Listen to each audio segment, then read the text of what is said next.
The following podcast is a W2M Network original production. Visit W2Mnet.com for all of our other great podcasts, plus news, reviews, articles, and opinions from the worlds of wrestling, video games, football, and entertainment.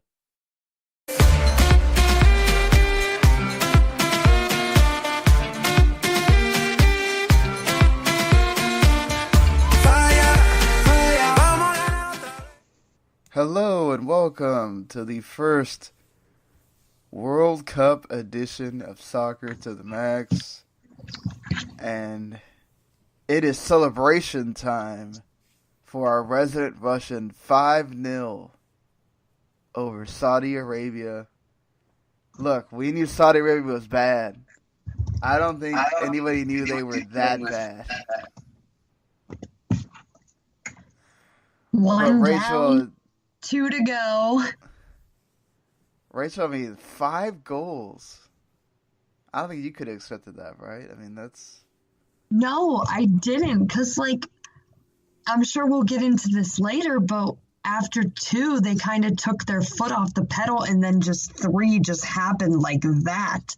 But Odin Zava, Chatobi, Aditi, 1 down, 2 to go.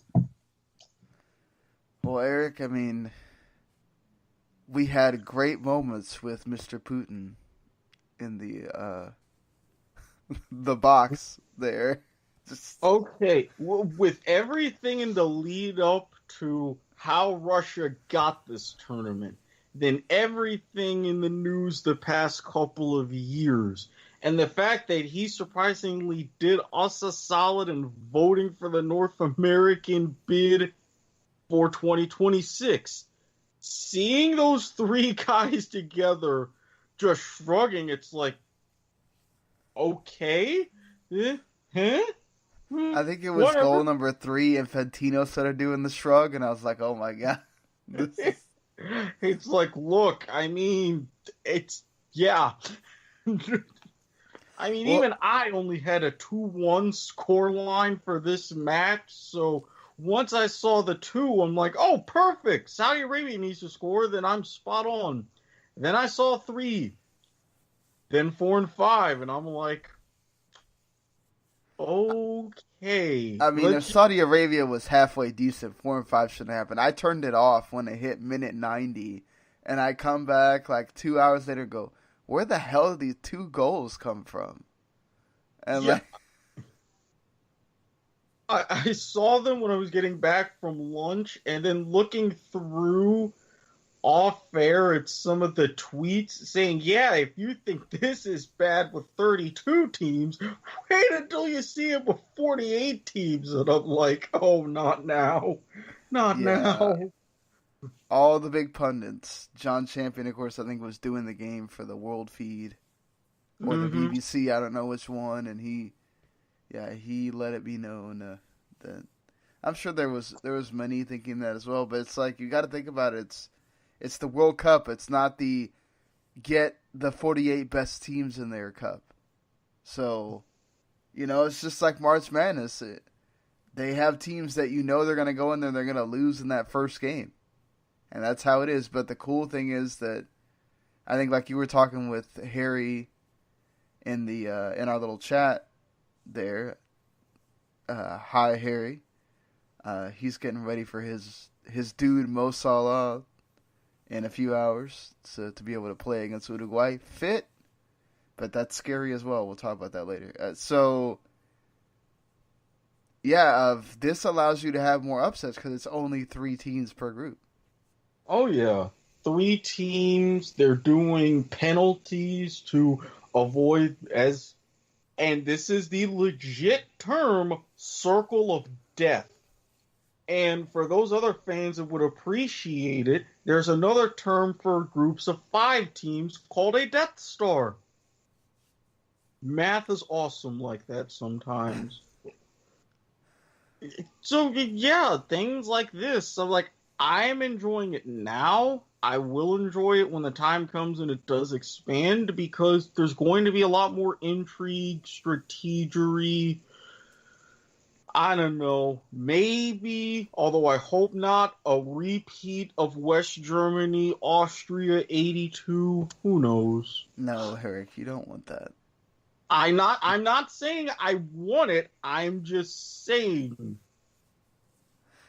I think the interesting thing is too that Infantino, they were supposed to vote on that for Qatar and they tabled it, meaning that they still want to have the vote, but they're not going to do it right now. So they really just need to go, no, we're not doing it, because that's just death for Qatar. I mean, really giving them 16 more teams to deal with. Oh no, they'll do it after the World Cup, and there will be stories. Yeah, but we will talk about the 2026 World Cup thing. We'll do that probably at the end. I'm not gonna say this will be the only time we talk about it. We're not gonna be Fox and talk about it every single time that we can possibly put it on there, because we have to mention the U.S. somehow. Listen, they're not in this World Cup. I feel sad every day when I wake. I mean, especially now, we're gonna wake up and there's games. I feel sad. I'm gonna feel sad every day, but you gotta appreciate what's there. You know, we're gonna feel sad. They're going to feel $200 million out of their pockets. Sad, different level. I get it, but still, you can let it be for this tournament, and now you can start talking about the women after that. So, you start talking about I'm guessing the Olympic squad will be trying to qualify soon or whatever. But anyway, let's talk about, or you know what? Let's give Rachel the floor to talk about Russia. Huge win. It's the win that we all said they needed to have, but it's a win. What do you think? I mean, you want to praise some of these players that did well? I mean, it's a win. It's a big win. It's something that's going to help them. It's the 5 goals is going to help if somebody needs to get in on goal How do you even say that? Goal differentiate? Goal differential. Goal differential. Uh-huh. Yeah, that. It's too late. But anyway, I don't think anybody expected 5-0. I sure didn't expect it. I did expect a shutout. I didn't think Igor Akinfeev was going to have too much to deal with. He only had to deal with 2 shots on goal. And I think they had 0 on goal, and it was 2 shots, period. 0 on goal, but it was the other team's goalkeeper who had 2 saves. Never mind. But I knew he wasn't going to have to deal with much. I didn't expect Fedor Smolov to not score. He has a few more matches to get his goal scoring account, but I was surprised with all the goal scorers that he wasn't one of them. They took him off in the 70th minute, and thankfully his substitute Artem Zuba made it 3-0. So I was surprised, but like I said, he's got more time. I will say one thing though. I am already over the people on Twitter who are just saying, oh, it's just Saudi Arabia. Okay, well, it's just Saudi Arabia. But if you really think about it, the dark horse did win because Saudi Arabia is 67 in the FIFA rankings and Russia is 70. So this isn't just another match. This isn't just it's just Saudi Arabia. 2 people scored their first international goals for the first time in World Cup history. 2 substitutes scored in the opening match. And this is a big win, and it's probably going to be the cherry on top that Russia needs. And it was their first win in about 8 months. Oh, and it was also the biggest margin of victory in an opening match since, I have to mention them again in a bad way, since 1934, the U.S. losing to Italy 7-1. So in the modern era, nobody has had a opening game like the one that Russia just had against Saudi Arabia. So, I mean, that's a huge thing in of itself. And what I took away from this Eric, is look, I don't know how much you could take away from this game as far as the level of competition, because there was times where Saudi Arabia looked really, really bad. Like, that is basic defending, that you don't have both defenders slide tackle at the same exact time to try to get one guy. He turns past you and gets a free shot at goal, which Chetzezev puts in. But it's like, I saw that that wasn't the only time I saw that. I saw that multiple times. And even Pizzi in Spanish, of course, because that's one of the things about us Latinos. When we get to talk in our language, we don't mince words. When you get on Fox and you get over there and you might say things that, you might speak the normal way of trying to protect your players. You go talk in Spanish, that crap's not flying. We're going to let you know. He just said flat out, we played like crap, and they shouldn't have beat us like that badly, but they did because we were just that bad. He said it. And, And I really have to agree because, well, let's notice a couple of other streaks that went on real quick. The streak continues that the host country has never lost their opening game. Mm. And this is a very big boost as far as with going on to the next round for them was, again, goal differential and goals scored. The main things that I saw, I completely agree. Saudi Arabia's back four was incredibly discombobulated. They couldn't get together on set pieces. They couldn't maintain a solid shape or anything in their defensive final third. Yes, they played a little bit wide to force Russia to really go out on the wings, and what did that do? That set up about 2 or 3 goals. Now, you're facing the lowest ranked team in the tournament. Potentially the first time ever that the host country is the lowest ranked team. And you do this? You can't even get some of the basics and fundamentals, let alone that golazo of a free kick from Golovnin. I mean, my God. That's the last kick of the ball, basically. Yeah, I saw that. I was like, whoa. Offensively, that's one thing, you generate nothing, but defensively, you've got not just a mile, you've got to climb Everest if you want to salvage anything from this. Well, and Rachel as well, like, I said Saudi Arabia made Cherchesev look like a genius in many ways. You mentioned it once. That didn't just happen one time. That happened with both of the substitutes. Now, obviously, your number 9, Alan Zagorev, you're not guessing that he's going to go down by himself in the 22nd minute the way he did. But that allowed your big goal scorer, Denis Cherchesev, to come on. And it's like, wow, how do you get that lucky as the manager? Both of your substitutes come on and they're goal scorers. Well, and what's nice about that, too, is there was a whole shift because when you bring a player on, you kind of have to rework a little bit. So, yeah, there was a shift, but it wasn't something that Russia took a long time in figuring out. Cherchesev got right into it and just blasted 2 of them home. 2 of his first goals for the national team. Yuri Gazinskij also got his first goal for the national team. It was just, they were on fire, and they made Saudi Arabia look so bad. And that's a big confidence boost for Russia.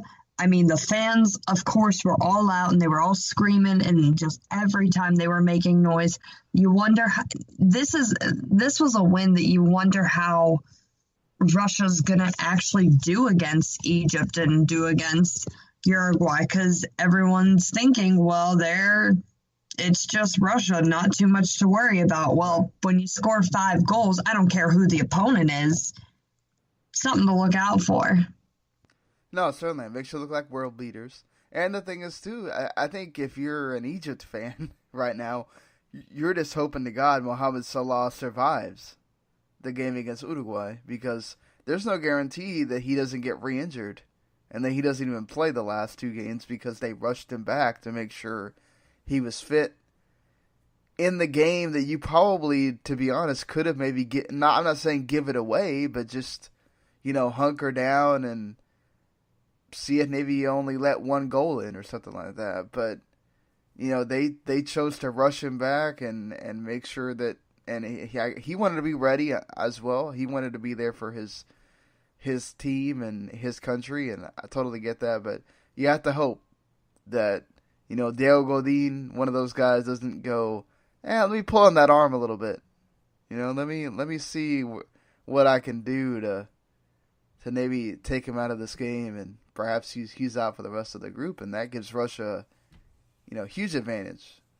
So let's see if maybe, I'm not saying, Egypt is still a much better team than Saudi Arabia. I'm just saying, if for some reason or another he's not there in that game against Russia, that gives him another huge confidence boost. But you mentioned it, Rachel. Something that I forgot to mention when we started is, with this World Cup edition here, we are going to have highlights of the goals. Now, I don't know, once, this is a little simpler because it's 1 game and I can have highlights of all the goals. Once you get 3, and for Saturday it's going to be 4 games, I can't play all the goals. We'll be here 2 hours. But, lest we forget, when you get to those final match days where you got the games going on simultaneously. Yeah, which is guaranteed for a day. So, but like Saturday, they start at 6 a.m. Eastern. We're talking about getting up early for that, early morning EPL game time for France and Australia at 6 a.m. So they're funny. I ain't getting up at 6 a.m. for that crap storm. Yeah, let's see what. Hey, you know what? If that France team maybe plays like they did against USA, and maybe Australia takes them to the limit or something before they score that 1 goal. It could be better than we think. You never know. But still, so let's get into this. Yuri Gazinski winds up with the first goal of the 2018 World Cup. Here's JP De La Camera with the call.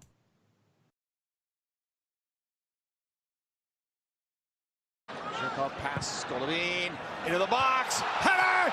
Russia's on the board! Gazinski!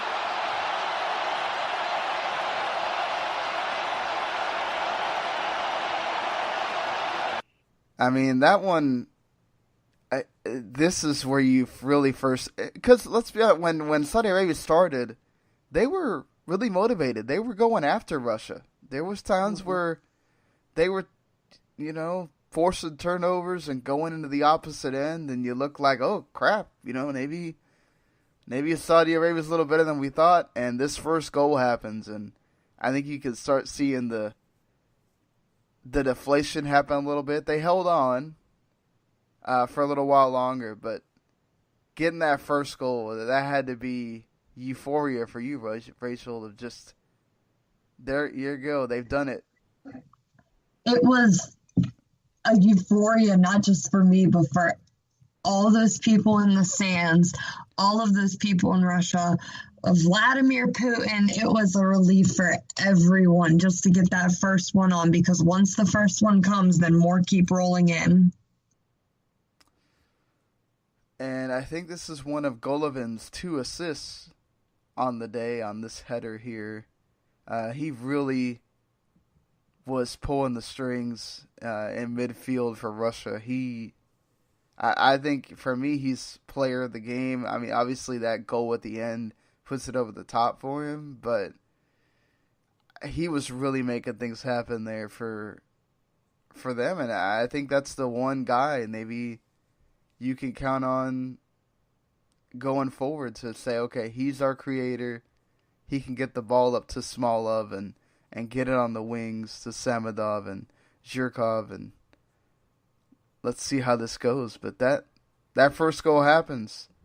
Header right there in, and then, of course, have they said about how big of a blow it is that Shagoev went down like that?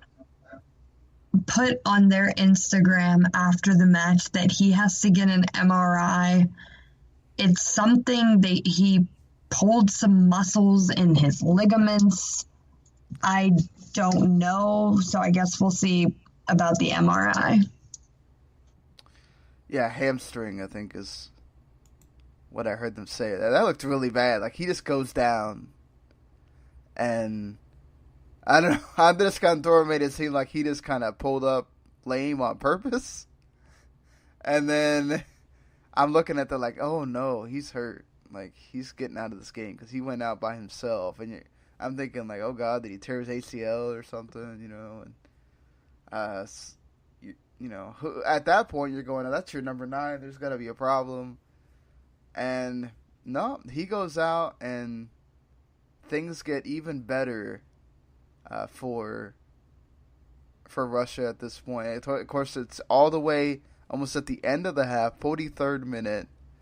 The play that both of us mentioned here, Eric and I, of he gets the pass sort of almost he's in the box and he makes a move to his right as both Saudi Arabian defenders, the guy right in front of Cherchev and the guy, he's right behind him, and they literally both slide at the exact same time, miss him, and he just takes a step and hits it in the goal. Here's once again, well, Eric, I mean, I know we talked about it, but that's one of those that like really made him look good, and it's just, I think, culmination of Saudi Arabia's whole night. Yeah, great for the highlight reel, yes, but at the same time, and especially, that's one of those that's kind of off of a set play, because I believe that developed from a throw-in. Yes. So it's like, you're already in somewhat of a compact position because you're getting a throw-in that deep in your defensive half of the pitch.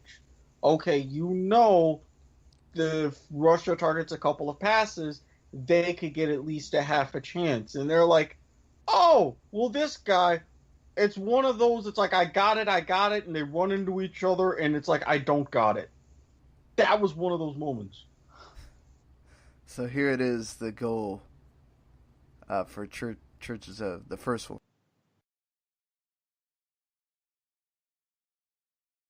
Waits for the help, it's there. Russia looks for a second goal. Cheryshev looks up, shoots, goal! Cheryshev, 2-0 Russia! It's got to be really crazy for you because you're going in to the half at 2-0. Rachel, obviously 2-0 is the most disguised, result in soccer with a lot of time left, but you got to feel really great about that, knowing at any point you hit that third one and it's probably a done deal. What made me nervous was that, is the third one even going to come? Because during the Confederations Cup, in the opening match, Russia beat New Zealand, Eric's favorite team, of course. The mailman! They beat the mailmen by 2-0, and that was it. So I was like, oh no, is this going to be another Confed Cup? Or are they actually going to do something more? Yeah. I'm so glad that was brought up, because when it was a while back when my mom just saw the mail truck pulling up and she looked out the window and said, "Oh, mailman." I'm like, I just had to giggle. Yeah. She looked at me as like, why? I'm like, it's an inside joke. Yeah, it's my God. So, yeah, it's got to be deflating if you're Saudi Arabia going into that second half now. You're down 2-0. You haven't really been able to do much. As you mentioned, I think it was 6 shots, period, for the entire game. Saudi Arabia actually had 60% of possession to Russia's 40%. And they mustered 6 shots on goal, or 6 shots, none on goal, period. And Russia still did what they did. That's because they couldn't hold on to the ball where it counted. Yeah. That's about any time they had it, they'd lose it. Russia would come in and take it. It was like they're playing like in the playground and that nobody knows how to dribble very well. There was times where they had that moments of magic, but then they can't come up with that final pass at all. Akifev really had not much to do, and once again, moment of genius. You take out Smolov, you're thinking, okay, well they're already planning for, let's just get this thing set up for, match 2. We got this in the bag. Whatever, and as Rachel said, Zayuba? Am I saying that right? Sure. Another Golovin wonder pass. That was a really good cross by Golovin. Straight onto the head of Zayuba for that third goal. And yeah, I turned it off at the 90th minute. I'm sitting here going, okay, Russia's had more chances to score. Surely 3 minutes, so just hold this off. But wait, there's more. Exactly. Oh, and there's not just more. The one time I'm going to pull Andres Cantor for the goals here is because you have the first golazo of the tournament from Cherchev. Oh, and what a beauty it was.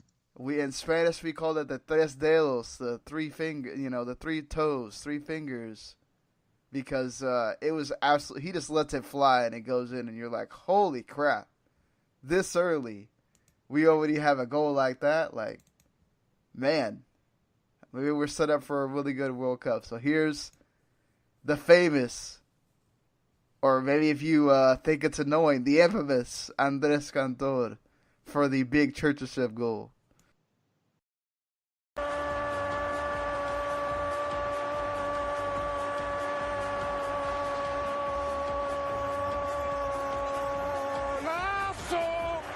Para el 4-0, el mejor del partido este. ¡Qué golazo! ¡Qué manera de empalmar la pelota con la parte externa!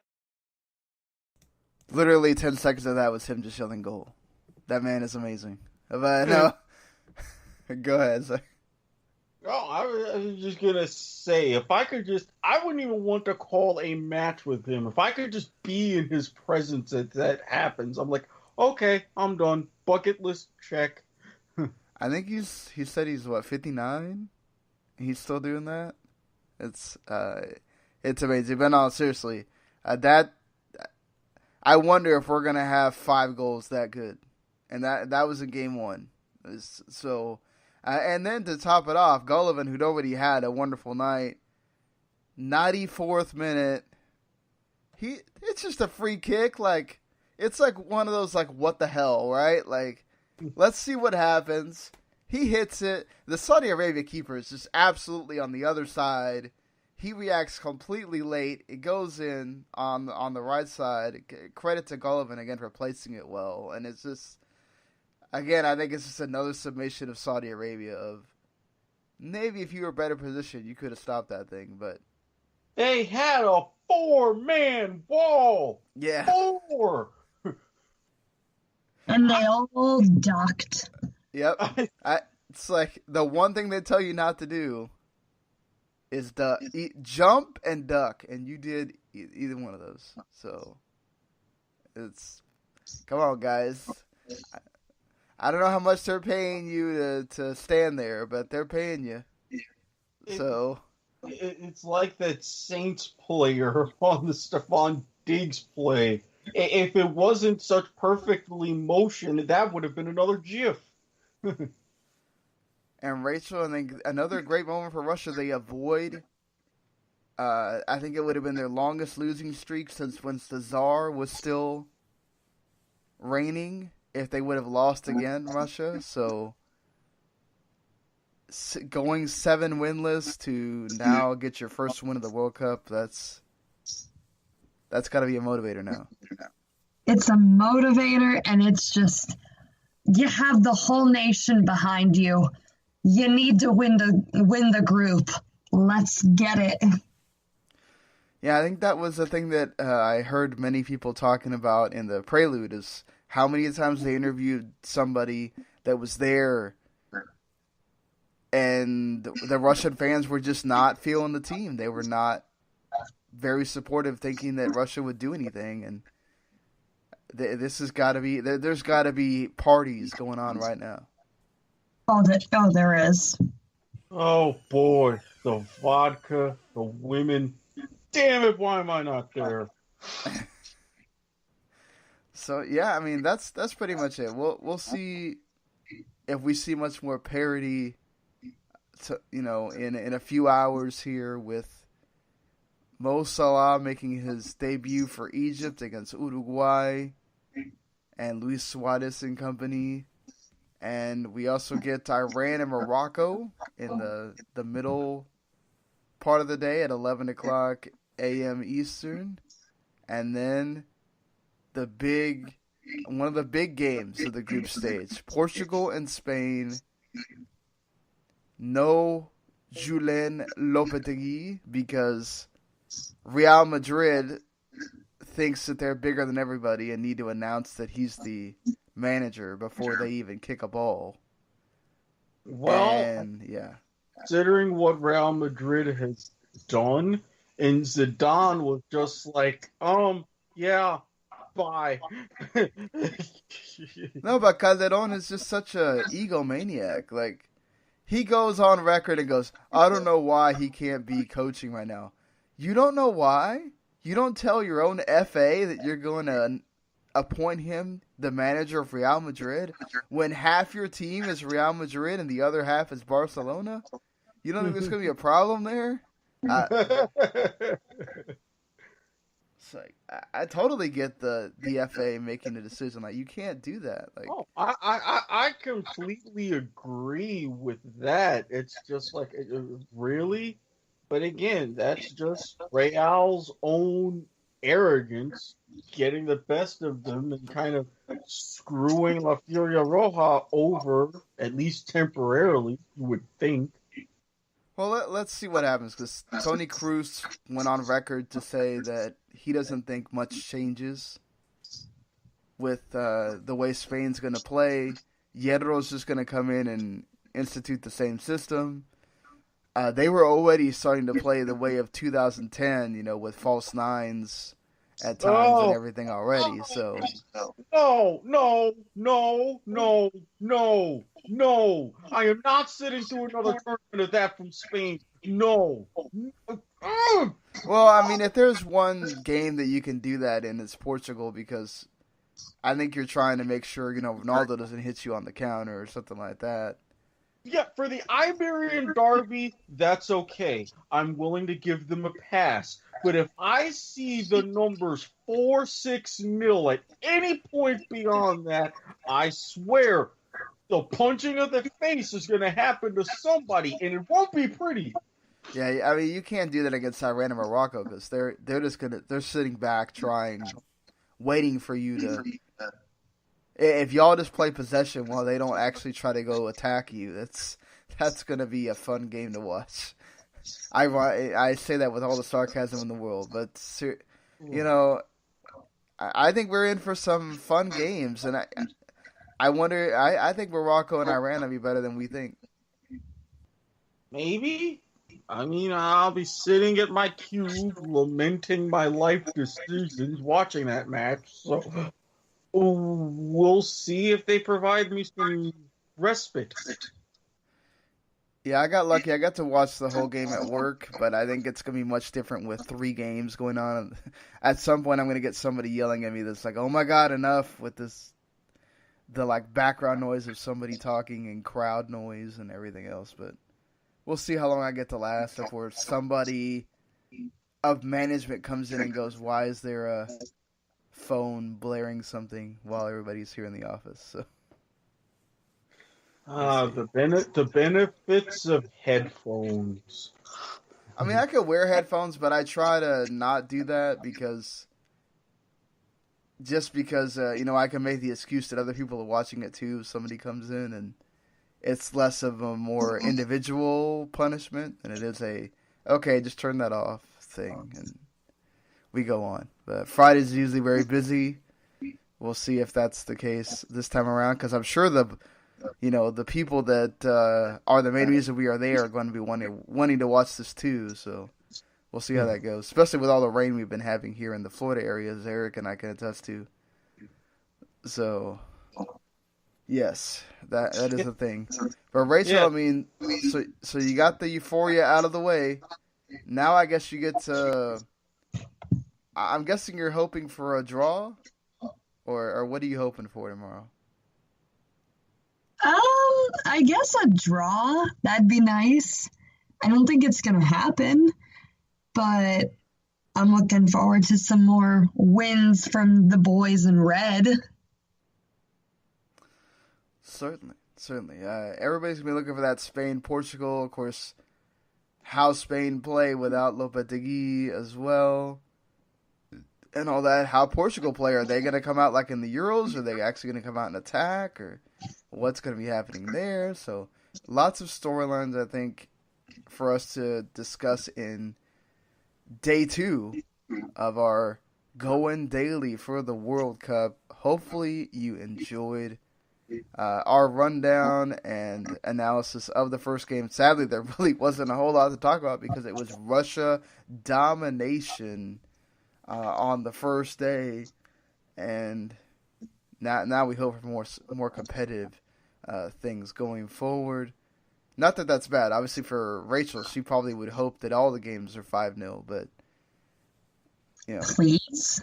That'd give me more of a reason to celebrate. Eric, I've got the vodka.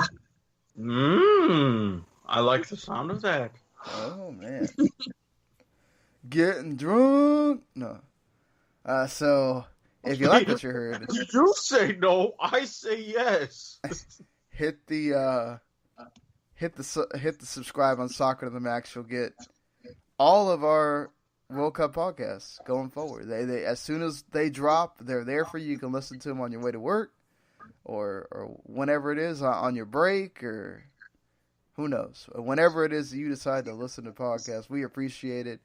Give us a review if you'd like on iTunes or whatever it is you use to listen, YouTube or anything. Any kind of feedback would be greatly appreciated. Any way you'd like for us to discuss this. If you like the highlights, if you don't like them, let us know.